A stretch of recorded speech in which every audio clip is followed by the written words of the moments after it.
Author Media presents Novel Marketing, the longest-running book marketing podcast in the world. This is the show for writers who want to build their platform, sell more books, and change the world with writing worth talking about. I'm your host, the professor of book marketing, Thomas Umstattd Jr., and our guest today is the author of Sacred Rest, Recover Your Life, Renew Your Energy, and Restore Your Sanity. And she's also the winner of the Crown Marketing Award for Innovative Book Marketing. And she got that award by growing her list from 2,000 subscribers to over 25,000 subscribers in 1 year. How? By using a quiz that you can find at restquiz.com. I am a big fan of quizzes as a way of growing your email list, and I've talked about them in passing in the past, but I've never talked with anyone about specifically how to do it, which is why I'm so excited to welcome to the Novel Marketing Podcast, Dr. Saundra Dalton-Smith. Hi. So welcome to the podcast. Tell us the story behind restquiz.com. Well, I wanted a way for people to be able to determine which of the 7 types of rest they were deficient in. And, when I was thinking about it, I wanted it to be automated, obviously, because I didn't want to have to kind of do the self-analysis like I do with my patients in my office. And that seemed to be the quickest way. There's so many different quiz platforms out there. And I just kind of happened upon one on WordPress that worked with my blog that was really simple to use. And I jumped on it. I figured, why not? Let's see what happens. Yeah, well, which platform are you using? WordPress. My blog is on WordPress, and there's a plugin, a quiz plugin. I think it's called Quizmaster or something like that. But yeah, it was really simple. Very good. And we'll have a link to that in the show notes. And so this came out of, you're a professional psychologist, and you sit down with clients. And so the questions for the quiz came out of your practice. Is that right? Or did the questions come from somewhere else? No, I'm actually an internal medicine physician. So people come into my medical practice and, with the typical, I'm tired, something's wrong with my thyroid or my adrenals, help me figure out what's wrong. And I spent a lot of time kind of trying to determine what was keeping people so tired all the time. It wasn't sleep, because some of them were getting more than adequate sleep. And once I started discovering and reading and researching about the 7 types of rest, what I saw was that one of the big questions that people had after they learned about the 7 types is, how do I know which one I'm deficient in? And so the questions were questions that I developed really just thinking about each of the types of rest and how someone with it would feel. And so I allow people to kind of grade themselves on where they're at. So I don't go right out and say, are you deficient in physical rest? I ask questions that are related to someone who has a physical rest deficit, like increased neck and back pain, increased headaches, having more infections than let's say your coworkers. You have that chronic sinus infection. Nobody else seems to be getting it. So I start asking the questions and let people rate how well that applies to them. How does this describe you? All the way or not really? Not really talking about you. And what that does is the back end of the quiz, whatever the plugin does in the back end, kind of allows those scores to be able to differentiate out which ones are physical, which ones are mental, which ones are social, sensory, all the different types of rest, and gives a score at the end of each one. And I can verify the results. I just took the quiz right before this interview, and wouldn't you know it, I scored the lowest in physical rest, which, having a newborn at home, makes perfect sense. So your quiz did a good job teasing that out, what I wouldn't give for a night's sleep uninterrupted by a hungry baby. But the principle here that I think is really valid of how you put the questions together is that you focused on the felt symptoms from your reader, your target reader, and not that you don't have to have any sort of expertise coming to the quiz. So it forces you to really boil things down to the core pain that your readers are having. And so for those of you writing nonfiction, your book is probably not about rest, but you are hopefully helping your readers address some kind of pain in their life. Maybe it's emotional pain, maybe it's work-related pain, social pain, whatever problem your book is solving. The more clear you are on that pain, the easier a quiz is to put together like this. Yeah, and it's really simple. When you think about it, you've already written 50,000 plus words. So you've spent a lot of time researching the topic and getting all of that together for the book. So really, for me, the quiz was written while I was writing the book.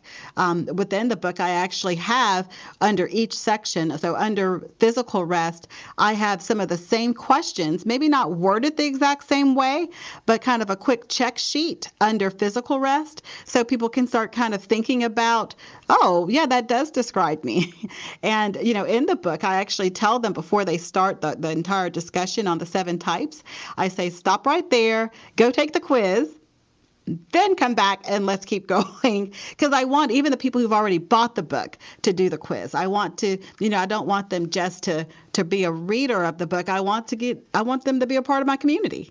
That's right. And it's a great opportunity to get the email address of people who read your book. This is a real challenge a lot of authors have. They don't know who their readers are because they're not their customers. They're Amazon customers or they're Barnes & Noble customers. And so they have no way of telling their readers about book number 2 in the series. Whereas if you have a quiz integrated with the book, where the book is far more useful if you take the quiz. And the kind of ultimate example of this is the Strengths Finder books, which is kind of a personality assessment.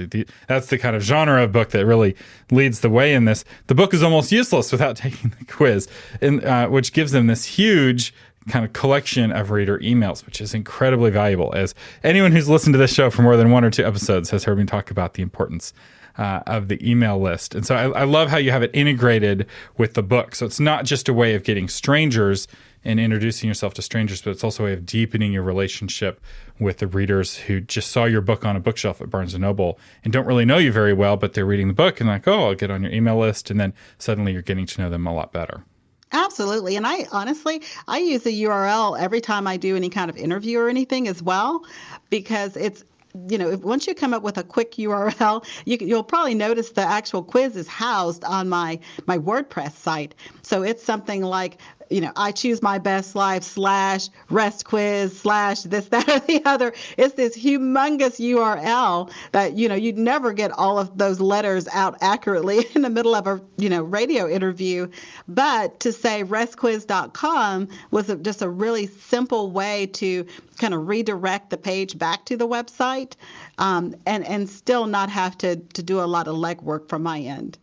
That's right. And you may be thinking, oh, but isn't that really expensive to buy another domain? No, it's not. It's $10 a year. It's totally worth it. Yeah, it was pennies, Yeah. And I recommend doing this not just for if you have a quiz or any other kind of landing page that you want to be able to mention verbally in a conversation or on a radio interview or podcast interview, but I also recommend that you do this for each one of your book titles. So you can say, go to mybooktitle.com, and then it redirects to a page on your website all about that book. And if you want to see this in action, just go to courtshipincrisis.com. It will magically take you to a page on thomasumstattd.com all about my book, Courtship in Crisis. And there's a lot of really great domain sites that will do the redirecting for you. Hover does that, and Namecheap does that.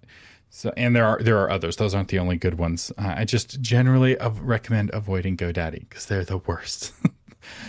Even though they're the most popular because they buy all the Super Bowl commercials. So, which came first, the quiz or so you were creating both the quiz and the book together. Which did you release first into the wild? That's a good question. Well, when I first the quiz and I think the reason I could include it in the book is because even when I wrote my proposal, I knew I was going to do the quiz. It was like I already knew that was something that I was going to eventually do. So I would probably say I had to have released the quiz first because the book came out in December and the quiz already had people taking it by September. So I released the quiz in September, really just on Facebook. My launch team, we had them go in and make sure I didn't put any spelling mistakes. Everything worked, that the email actually came back to them in a timely fashion. So that was released in September to the launch team. And then they kind of was given permission to release it out to their friends, really to kind of build some interest in the book. I have campaign that's attached to it. So once you take the quiz, you're kind of automatically input in to get like a couple of emails that have some additional teachings and different things related to how to put this into practice. And so that was part of the process, is really just having kind of that launch team help me make sure all of that was working well. Excellent. So you have it connected with a drip sequence, or also called an onboarding campaign, with your email provider. Who do you use for email? I use MailChimp. I started with them because they had the free 2000. And at the time, I just barely had 2000. So it was costing hardly anything to grow your list. They suckered you in. They did. And now they're making some good money off of you, but that's how their business model works. So all right, so you released it to your launch team. How did you, and they told their friends, how did you go from that small initial launch to having over 75,000 people taking the quiz? It was the media.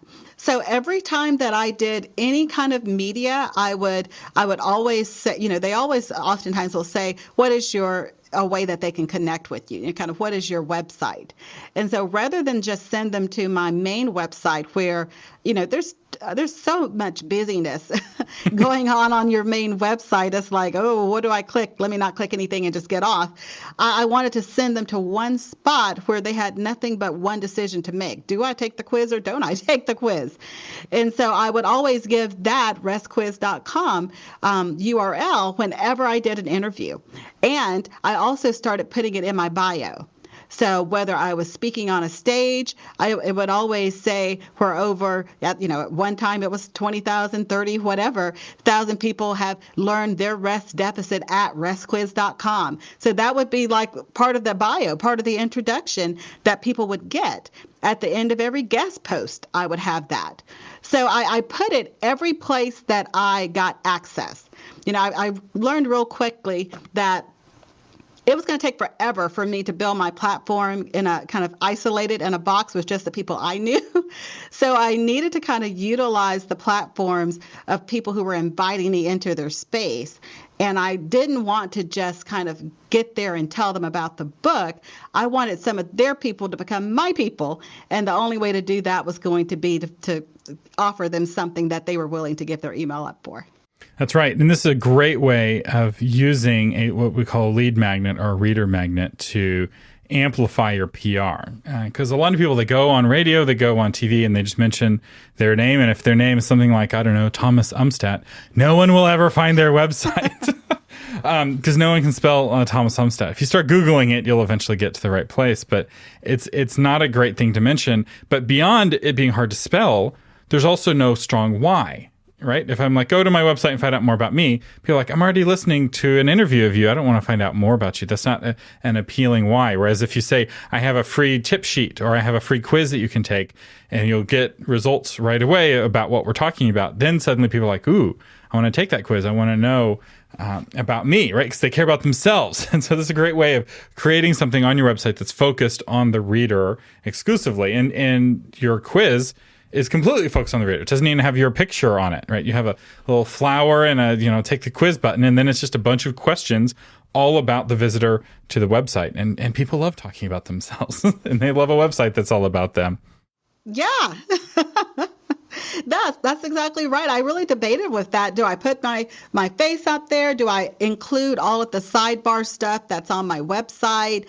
And, I came to the decision that I don't, because some people come into that space from radio, so all they're familiar with is my voice. They have no clue who I am. Others might be coming in through a TV show where they're actually seeing me, but I didn't want people to get distracted, and start kind of wandering off. I wanted them to, by the time they go to the site, they're going there with one single focus. I want to know why I'm tired all the time.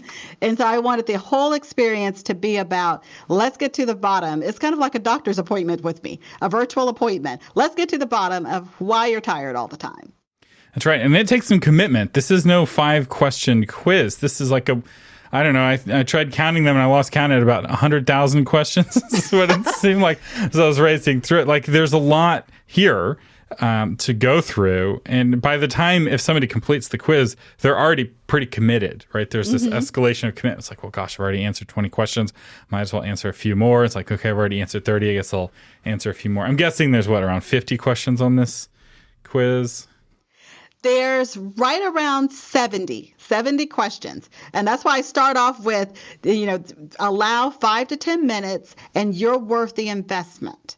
Because I want people to really kind of get soaked deep into the process of, okay, well, I've got to slow down. It's almost psychological in a way, because, we're so busy. We want everything to be kind of quick and microwave.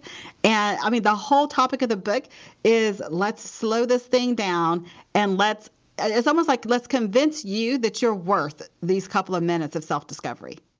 That's right. And it's almost kind of very integrated with your brand, right? If this were a very busy page visually, it would be in conflict with the whole idea of resting and simplicity and taking a deep breath. So you have to have it integrated in that way. So I love how that works. What kind of results did you see from having a bigger email list?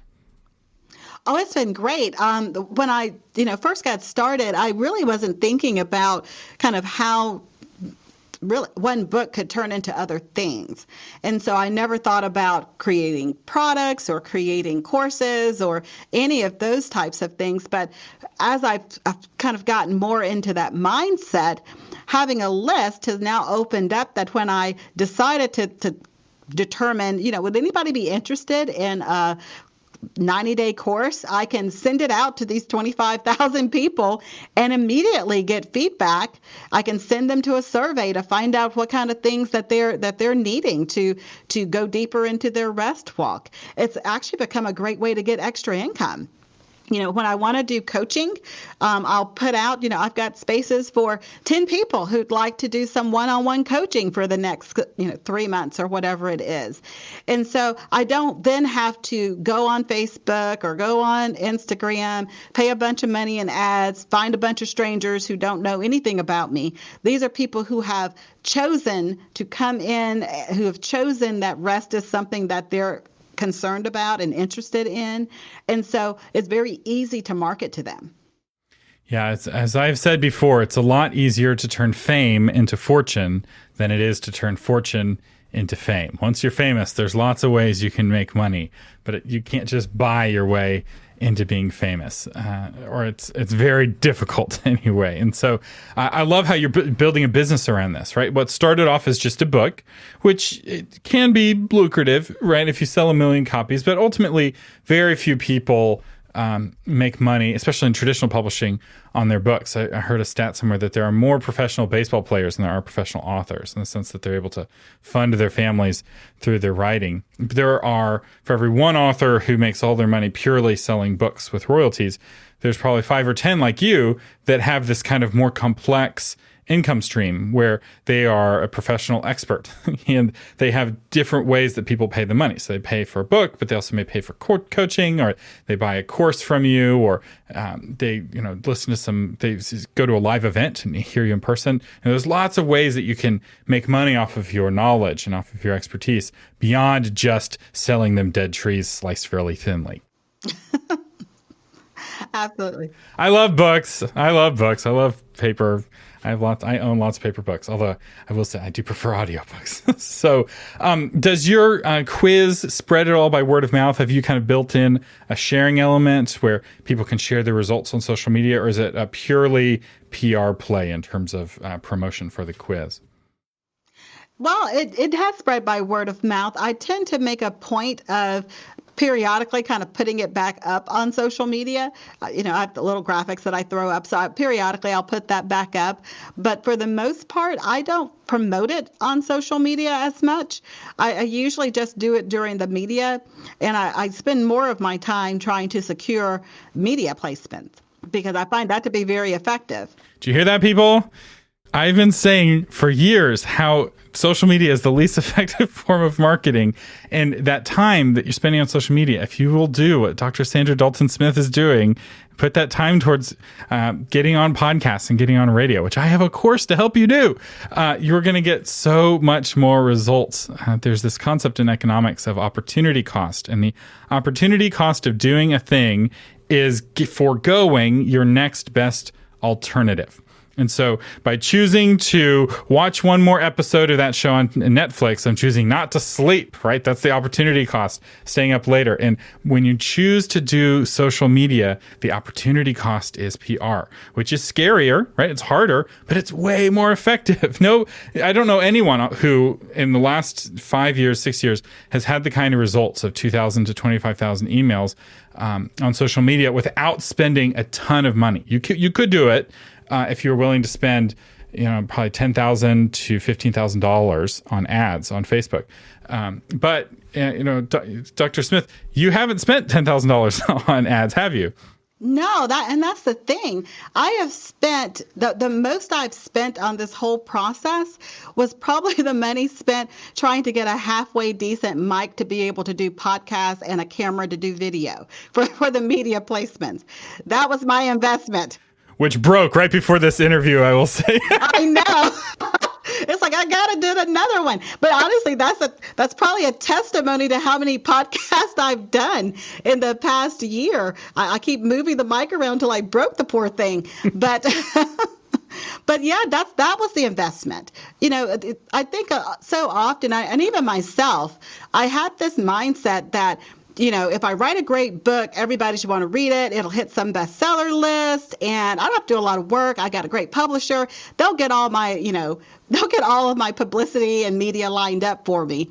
Well, they may get a couple, but you've got to think about it. They've got so many different authors behind you that are releasing books that they're kind of spread thin on who they pitch where. Whereas when you pitch yourself, you can pitch all day long if you wanted to, as many people as you'd like. I think the thing that I've loved is that there's no limit. I pitched myself to Daystar. They said yes. For 3 shows, not just one, 3 live shows, flew me out, the whole thing. So you don't have to be famous to pitch yourself to even the big shows. You just have to it's just like trying to get an agent or trying to get a book contract. You just got to be willing to hear no and not let it drench you and make you feel like you're not worthy. Sometimes a no is just you need to kind of retweak the pitch because the topic you put out is not what they're looking for at this time.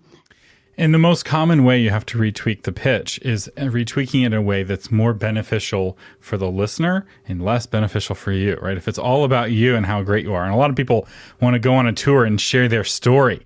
And I will say, no one wants to hear your story. If you're not already famous, no one wants to hear your story. But they do want to hear about how their lives can be better, which I think is, Dr. Smith, one of the reasons why you've been able to get so much PR is that it's not like you're sharing. You may have elements of your story, but that's not what you're pitching, right? You're pitching, I will help your listeners have more energy and feel better about themselves and be more rested and positive, optimistic people, right? You're going to have a better life if you're getting more rest. And who doesn't want that, right? And in 2020, who's not tired, right? Netflix says that their biggest competition is sleep. That's what their CEO said. They're not trying to compete with Amazon Prime. They're trying to compete with Casper mattresses because they want you awake and zoned out on their platform. And they're winning, right? They're winning the war on sleep. And so when you stand up and you're like, I'm going to be the one person to stand against this, big N that's stealing away our sleep, people want to have you on. And that is a stealable tactic, right? Anyone can make their message more beneficial for their reader, regardless of their topic. Absolutely. And it works for, honestly, fiction and nonfiction. One thing that really, this is something that came out of this whole process that I didn't anticipate. At no point in time did I ever think I would be teaching authors anything about that process of kind of being your own publicist. But I had so many of my friends saying, who's your publicist? Who's your publicist? And I'm like, I don't have a publicist. I'm my own publicist. That I ended up, teaching classes on this, going to writers' retreats. And I actually ended up doing an online course on that, how to be your own publicist. Because I think this misconception is that you've got to lay down the $5,000 a month retainer in the hopes that they may get you on something. And that's just not the reality. It's just, if you can answer someone's questions, if you can help someone solve a problem, if you can help someone get closer to a dream or aspiration, if you can take something complicated and break it down so that it's a lot simpler for the rest of the world, if you can do those things, you are a perfect guest for podcast, radio, and TV. Yep. And there are so many podcasts out there. We created the podcast host director, and we have the email addresses of over 100,000 podcast hosts on every topic you can imagine. That's the wonderful thing about podcasting, is that there are specific topics and broad topics, and podcasts on all of them. And your topic, so let's say a topic like REST, you could go on a bunch of different kinds of podcasts, right? Right now you're talking on an author podcast, but you could be on a parenting podcast. You could be on a business podcast. All right? Think a little bit outside of your genre when it comes to pitching podcasts and radio shows. And some topics, right, are more flexible than others, right? Not every author will be able to be on every podcast, but you may be surprised, if you're willing to think outside the box, how many additional podcasts would be interested to have you. I was talking with a guy the other day, and his topic is internet security. And he was thinking about starting his own podcast. And I was like, no one wants to listen to a whole podcast about internet security, but they would love to hear you as a guest on somebody else's podcast one time talking about how to keep yourself safe on the internet. In fact, I was like, I'll have you on my podcast, right? Authors need to know how to keep themselves safe and keep their intellectual property safe and their computers from getting hacked. So think about that as you're planning your marketing campaign and your PR campaign. What kinds of podcasts could I ask to have me on as a guest? Yeah, absolutely. Think outside the box, because, some of the podcasts I've been on have been podcasts where they didn't align with my spirituality in the least bit. My book is published by Faith Words, which is obviously a Christian branch of Hachette. So it's one of those things where you would think, would a Buddhist podcast want me on talking about rest? Yeah, they were open to conversation, and I was open to sharing with them. So there's so many different ways of sharing. When you're pitching, sometimes it's helpful in the pitch and even in the subject line to get them to open the pitch, to actually to let them know that you know who their audience is. So if I'm pitching a podcast that's to small business leaders, it'll say, let's talk about rest for small business owners, or let's talk about rest in moms, or let's talk about rest in leaders. So depending on whatever the topic is, or whoever the audience is, you can tweak it a little bit so that, first off, the podcast host knows you at least know who they are and who they speak to. Because if they think you understand their audience, they're going to be more willing to have you on to speak to their audience. Preach. I get so many pitches for people wanting to come on this show who have obviously never listened to the podcast and have no concept of who we are. And they're just blasting the same pitch to podcast after podcast. And I'm like, that is not the right approach. You have to tailor your pitch for the podcast and tailor your topic, even tailor the interview, right? You can't, and this is again why just telling your story over and over again is really dull, right? Because if I've already heard your story on somebody else's podcast, I don't want to hear your story on my podcast. But if you're able to actually offer, tangible benefits to people's lives, and you can tweak which benefits those are, right? Let's say you have 20 benefits that you can offer different people, but only 3 or 4 are applicable to any one podcast. Well, pick the 3 or 4 that are applicable to that particular podcast and tell them only about that one. But getting back to the quiz, what have been some of the kind of the best parts and worst aspects of having your own online quiz? I can tell you now what the worst aspect was. The quiz released, well, the quiz was already out, but the video footage, I should say, released from a live show that I did with Daystar. And obviously I said the quiz out during the show. Well, what I didn't realize is that there was like an update to the quiz that had just processed through. And so the update to the quiz had kind of like made it so that half of the results didn't go out to people. And so, when you have something like an international show and you have a lot of people hit the site at one time, whenever someone's results don't go through, the program sends me an email that says results didn't process. So I get the results, but the person didn't get them on their end. So we had to hand email like 150 quiz results one day. And I was just like, oh my goodness, we can never have this happen again. Because you can imagine who wants to have to hand deliver, go in and do all the work to get the email looking right and send it out for people's results. Plus they're waiting on their results because, they tend to go automatically to you. So that was a nightmare. So if you have an update, have your system set to update like middle of the night, not during like regular hours when people are awake. And even at that, because we've had that happen more than one time where there's been like an update. But if you have an update in the middle of the night, if you can know when shows are released, that's very helpful. You can just kind of pause the updates during time when shows like that are releasing. And I'd probably say the biggest benefit of the quiz has really been how people have used it to better themselves. I love it when someone takes the quiz, hops on my list and they're, following for a month or so and getting some of the stuff that I put out, the emails that I'm being sent, the newsletter, they listen to the podcast, they get engaged with my community. And then to get email from them and say, hey, I knew nothing about you. And I heard you on someone's podcast and thought I'd check out this quiz. And now I can't tell you how great I feel or how much better my marriage is because I'm using some of the techniques about relationship and social rest, or how I'm loving my job more because I'm not exhausted every day. That to me has been the best part. When the quiz ends up actually resulting in transformation in someone's life being changed.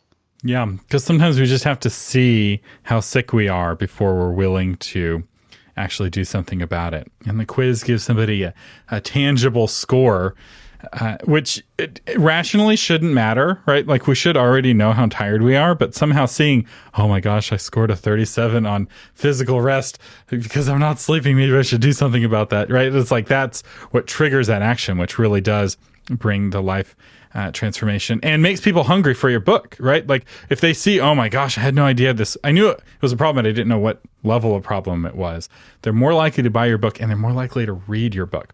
And more likely to put it into practice. It's so integrated with all of the positive results of your book. It's why I really love this strategy for books that can incorporate it. And I know many of you are doing novels and you're like, well, I can't really do a quiz on like symptoms of a problem and how to get better. And that's true, but there are quiz types that you could explore.